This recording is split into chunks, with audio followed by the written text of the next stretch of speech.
வெர்செல்லி நகர புனித யூசேபியுஸ். இவர் 4ஆம் நூற்றாண்டு இத்தாலி நாட்டைச் சார்ந்த ஆயர். மறைசாட்சி. சிறு வயதில் தந்தையை இழந்து தாயின் பராமரிப்பில் கிறிஸ்துவ நெறிகளில் வளர்ந்து குருவானார். வெர்செல்லி என்ற மறை மாவட்டத்திற்கு முதல் ஆயராக தேர்ந்தெடுக்கப்பட்டார்.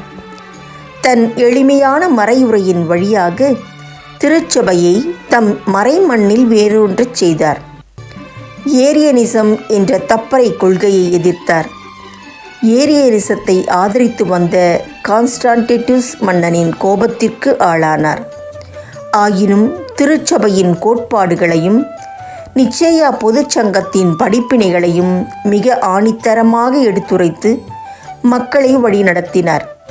அதன் பலனாக அரசனால் நாடு கடத்தப்பட்டு பல்வேறு துன்பங்களுக்கு ஆளாகி அந்நிய மண்ணில் அகதியாக வாழ்ந்தார்.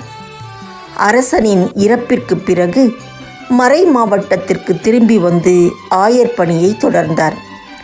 இறுதியில் ஏரியனிச கொள்கையாளர்களால் கல்லால் எறிந்து கொல்லப்பட்டு மறைசாட்சியானார்.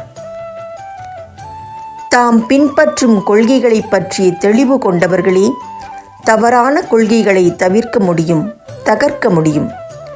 மானுடம், அறநெறி, ஆன்மீகம் ஆகியவை குறித்த நம் கொள்கைகளை தெளிவுபடுத்திக் கொள்வோம்.